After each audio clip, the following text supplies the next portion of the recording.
Olá, vocês estão bem? Nem adianta me dizer que eu não estarei ouvindo, né? Espero que todos estejam bem, especialmente que estejam firmes, bem firmes, na promessa da volta do Senhor Jesus Cristo. Vocês estão lembrados que há algumas semanas eu fiz um vídeo exatamente nesse ponto, nesse lugar aqui. Vocês podem olhar o fundo aqui, né? Nessa direção ali, havia uns galhos secos, né? Bom, agora dei uma olhada lá, o que aconteceu com esses galhos secos. Estão vendo ali? Não estão mais secos, estão cheios de folhas. Isso não é nenhum milagre. Eu plantei ali três pezinhos de feijão, aqueles feijão que sobem. Já está inchando. Mais um mês ou 2 meses nós vamos colher muito feijão vagem. Vai ser muito gostoso. Bem no meio do gramado. Então, ficou bem interessante, né? Bom, hoje é o dia 27 de dezembro. Este dia de gravação é o último sábado de 2014. Nós faremos aqui a gravação do vídeo da lição número 5, as bênçãos dos justos, né?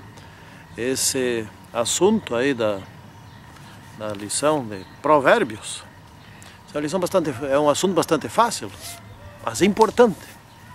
Que bom que é fácil, que bom que é importante, é mais fácil, né? Isso é legal, muito legal. Mas mesmo assim, sendo fácil, nós precisamos do conhecimento do poder de Deus. Então vamos recorrer a Ele mais uma vez.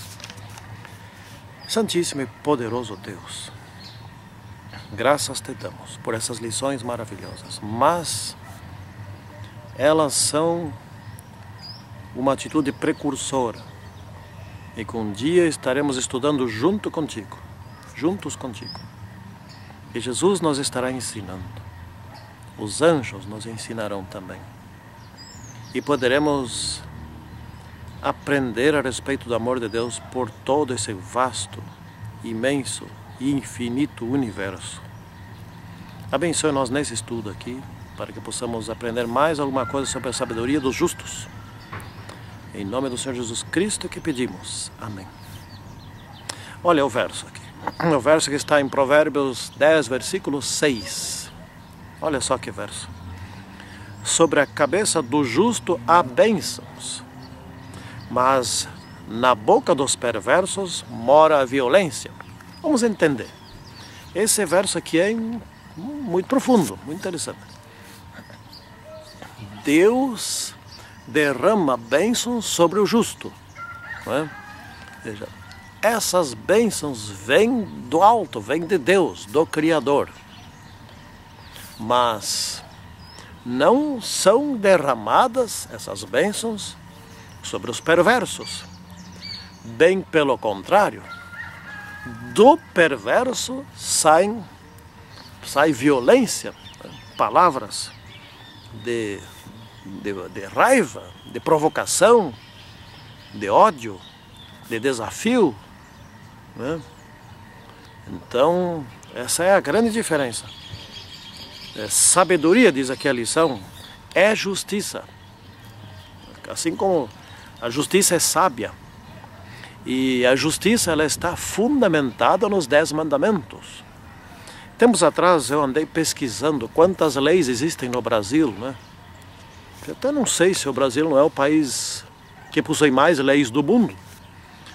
Na pior das hipóteses, se não for, então ele está entre os que mais leis possuem. E eu descobri alguns números ali, incríveis, 70 e poucas mil leis, incluindo aí as leis municipais, estaduais e federais. Eu te pergunto, raciocina você um pouquinho nessa pergunta. Pode alguma coisa funcionar com tantas leis? Essa é muita burocracia, né? Existe possibilidade disto ser obedecido?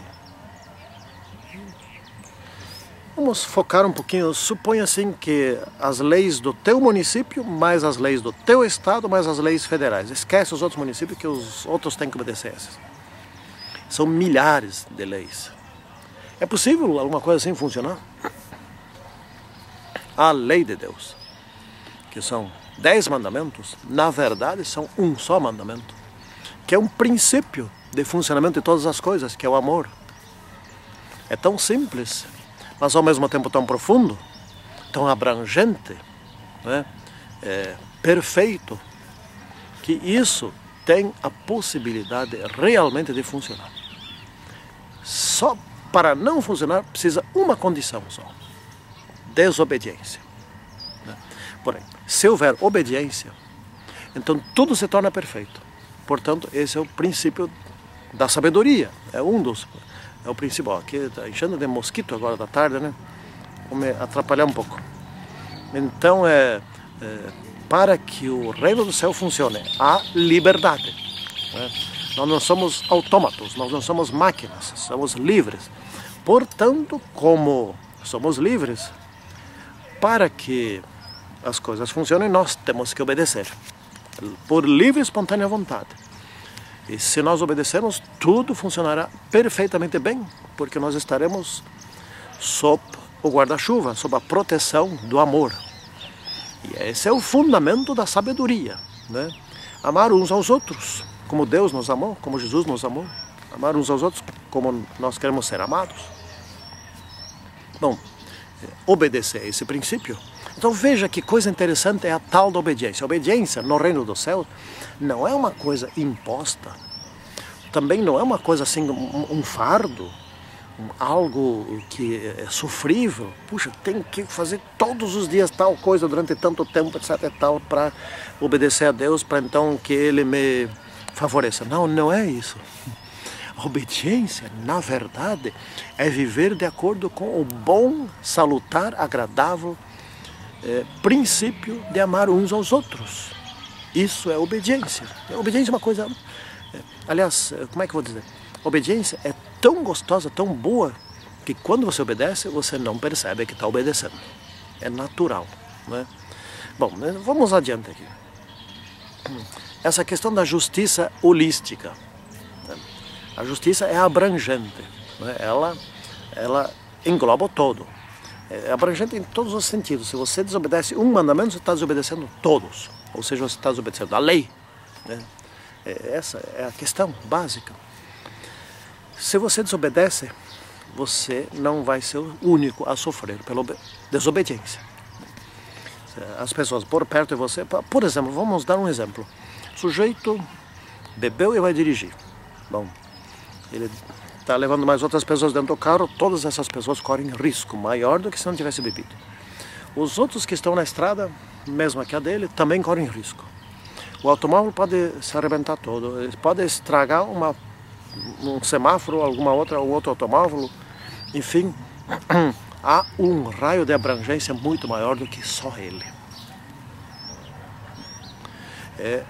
Por causa do pecado, o planeta todo se degenerou, né? O pecado afetou todo o planeta. E a justiça de Deus também vai ter que resolver a questão de todo o planeta, né? Todas as pessoas do planeta, as árvores, as plantas, tudo está degenerado e tudo precisa ser restaurado. Então a justiça é abrangente, abrange tudo. Assim como o pecado azedou tudo, a justiça precisa consertar tudo, né? Então vamos estudar aqui um pouquinho sobre os justos, né? Os justos. O que os justos falam produz vida. Por exemplo, vamos dar um exemplo. Vamos supor que você vai a um hospital e isso é um caso que aconteceu, um caso real, né, que aconteceu. E tem alguém lá que está mal, está desenganado, etc. Né, e já não vê, não reage, etc. Mas percebe, ouve. Isso acontece muito, está em coma, mas está ouvindo. E você chega do lado ali, fala uma coisa tipo assim: esse sujeito vai tomar um medicamento agora especial que vai fazer com que ele fique bom. Sabe o que está sujeito a acontecer? A pessoa acredita naquilo com tal firmeza que ela pode em pouco tempo ficar boa. Eu estava desenganado. Eu não estou inventando nada aqui, esse é um caso que aconteceu. Está escrito num livro que eu li, né? A Inteligência Emocional. Está escrito, aconteceu isso mesmo. Efeito placebo, muito forte. Né? Então, a boca do justo fala, ele anima os outros, ele incentiva os outros, ele cria segurança, ele tira do buraco, ele reanima, restabelece, traz alegria, né? Fortalece. Essa é a boca do justo. Né? Ele não te rebaixa. Claro, a boca do justo também não é ingênua, né? De dizer que você está tudo certo quando está fazendo as coisas erradas e vai se danar depois, né? Tipo assim, por exemplo, vamos dizer, um colega meu, vamos dizer assim, que dá aula mal, e eu sei que tipo de erros ele comete. A boca do justo, então, se for a minha, eu tenho que orientar eles, ó, tu está cometendo tais e tais erros, faz assim, assado, de modo diferente, etc. Se eu fosse lá, batesse a mão no ombro dele e dissesse, ó, parabéns, tuas aulas são muito boas, ele continua errando, e eu estou mentindo, então isso, não, a boca do justo não mente, só para alegrar o outro, não, a boca do justo é correta, mas também não é perversa, ou melhor dizendo, a boca do justo também não é, se eu vou ter que alertar o outro, etc. Não vou lá chegar só, tu também é um fracassado. Não, eu vou tentar levantar ele, tentar ajudar ele. Né? Então, aqui vamos para a esperança dos justos. Né? O que acontece? Aqui eu anotei aqui uma ideia bem interessante. O justo pode sofrer, mas isso passa.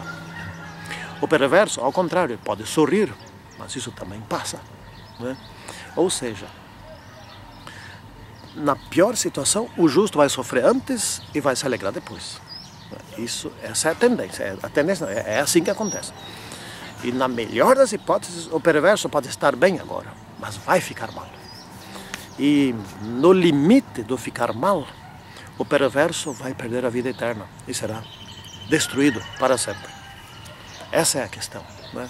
Então, os justos, no final da história deles, eles irão muito bem. E Deus os libertará para sempre. Né?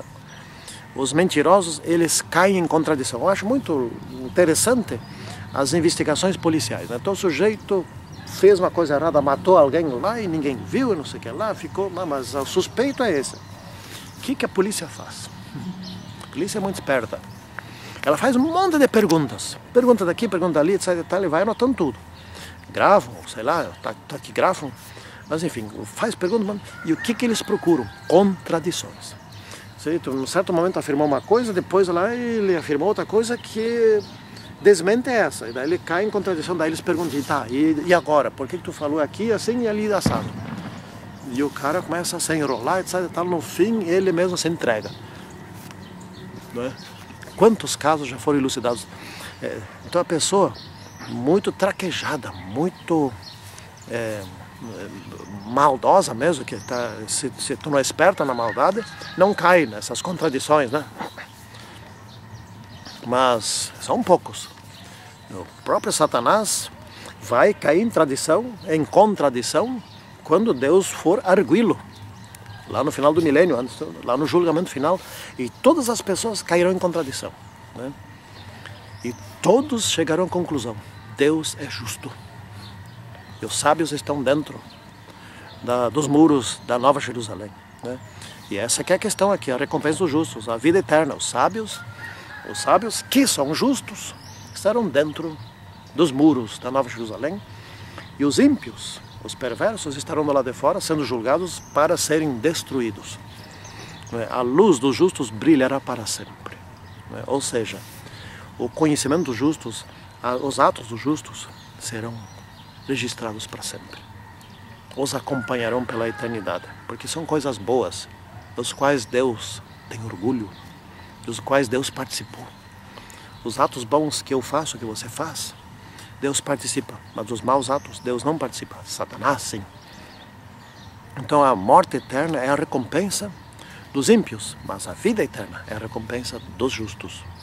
Oxalá que nós todos sejamos sábios, né? Os mais tristes capítulos da história, diz aqui a lição, se acham repletos do registro de crimes cometidos por fanáticos adeptos de religiões ou de ideologias, modos de pensar, né? Com a Bíblia na mão, muitos mataram inocentes, né? A Bíblia não tem culpa nenhuma disso. Culpa é aquele que abriu a Bíblia e distorceu as coisas e fez de acordo com a sua vontade. Então, santíssimos meus amigos, tenham a Bíblia na mão e sigam. Eu também tenho que fazer o mesmo. Santíssimo Senhor Deus, abençoe-nos e guarde-nos, para que sejamos dirigidos sempre por Teu amado Espírito Santo. Em nome do Senhor Jesus Cristo que pedimos. Amém. Tchau.